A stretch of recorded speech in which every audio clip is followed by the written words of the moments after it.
အားလုံးပဲမင်္ဂလာပါ United Meta ရဲ့ Facebook နဲ့ YouTube ကနေကြိုဆိုပါရစေ။ဆိုတော့ကျွန်တော်တို့ Brian Mbeumo ရဲ့အပြောင်းအရွှေ့ကဒါမျောလင့်ထားတာတက်နည်းနည်းပို့ပြီးတော့ကြာနေတဲ့ဆိုတာကိုဒါပရိသတ်တွေအကုန်လုံးလည်းသိပြီးသားဖြစ်ပါတယ်။ဆိုတော့ Manchester United နဲ့ Brentford နဲ့ကြားထဲမှာ Mbeumo ရဲ့ပြောင်းရွှေ့ခြင်းနဲ့ပတ်သက်ပြီးတော့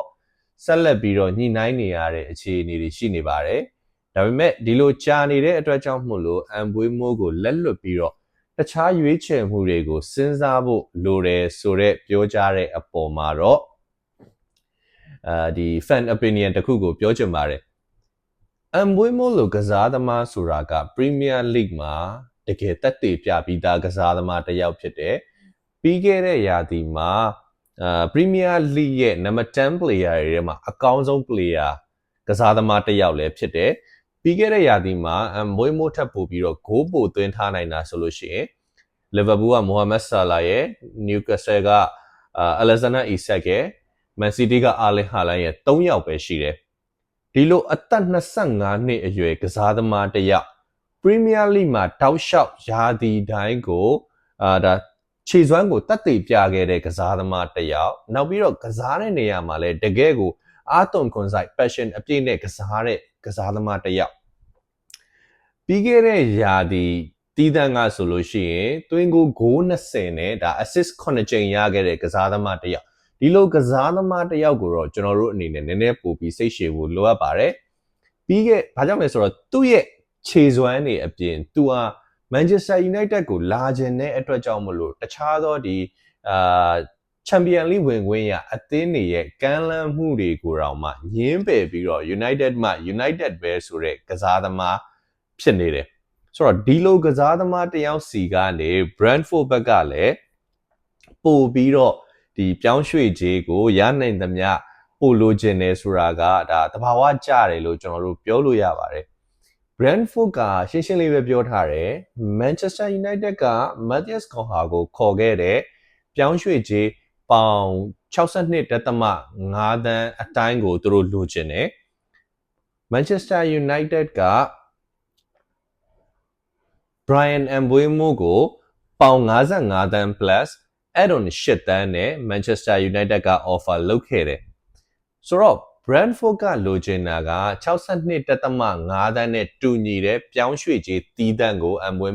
Mbeumo အတွက်လိုချင်တယ်ဒါမျှတတယ်လို့ပြောလို့ရတယ်ပြီးခဲ့တဲ့ရာသီမှာ Mbeumo ပြခဲ့တဲ့ခြေစွမ်းတွေဟာ Matthias Cunha ချက်အဖက်ဖက်မှာပို့ပြီးတော့တာနေတာကိုကျွန်တော်တို့တွေ့ရတယ်Cunha ကစုစုပေါင်း15ဂိုးသွင်းတဲ့နေရာမှာMbeumo ကဂိုး20သွင်းခဲ့တယ် expected goal ဆိုရင်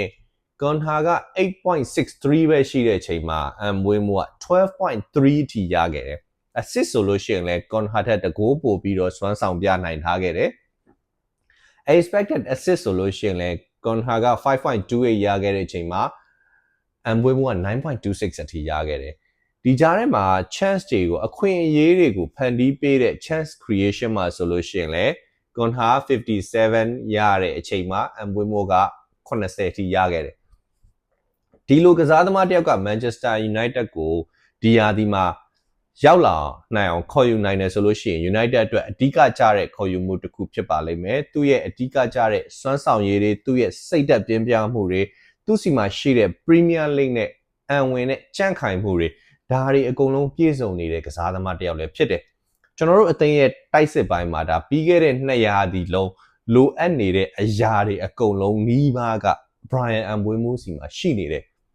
မှန်ပါတယ်သဘောတူညီမှုကနည်းနည်းနှေးနေတယ်ဆိုပေမဲ့ကျွန်တော်တို့ဒီသဘောတူညီမှုဖြစ်မြောက်လာဖို့အတွက်ကို Brentford ဘက်ကရော Manchester United ကဘက်ကရောဒါဆန္ဒရှိပြီးတော့အားသွန်ခွန်ဆိုင်စ조사နေကြပါတယ်ဒီလိုကစားသမားမျိုးဆိုတာကကျွန်တော်တို့ခဏခဏမြင်ရတဲ့ကစားသမားမျိုးတော့မဟုတ်ဘူး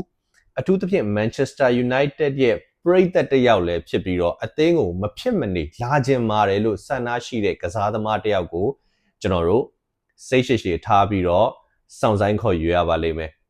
ဒီအကြောင်းတွေကို Ruben Amorim နဲ့ Ineos Sport ကလည်းကောင်းကောင်းသိတယ်ဒါပေမဲ့သူတို့ကလည်းသူတို့စီမှာရှိတဲ့ principle အရာကစားသမားတစ်ယောက်ရဲ့တန်ကြေးကိုမလိုအပ်ပဲဖောင်းပွားတာမျိုးမဖြစ်စေချင်တဲ့အတွက်ကြောင့်မလို့ Brentford နဲ့ဂျားထဲမှာဂီယူတဆိုင်နဲ့ညှိနှိုင်းပြီးတော့ဆောင်ရွက်နေတာကိုတွေ့ရတယ်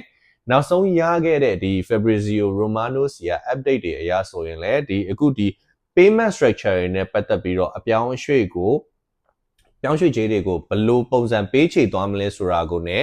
add-on တွေကိုဘာတွေထည့်သွင်းသွားမလဲဆိုတာရဲ့ဒီ agent fees တွေဒါတွေကိုပဲဆက်လက်ပြီးတော့ညှိနှိုင်းစရာကြံနေတယ်လို့သိရတယ်။ Manchester United ဘက်ကလည်း Bryan Mbeumo ရောက်လာရင်ဆေးစစ်ဖို့ကအစအကုန်လုံးအစင်းသင့်ပြင်ထားပြီးတော့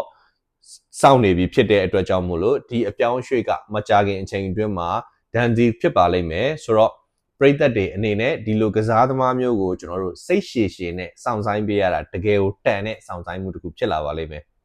အားလုံးကျေးဇူးတင်ပါတယ်နောက်ဗီဒီယိုမှာပြန်တွေ့ပါမယ်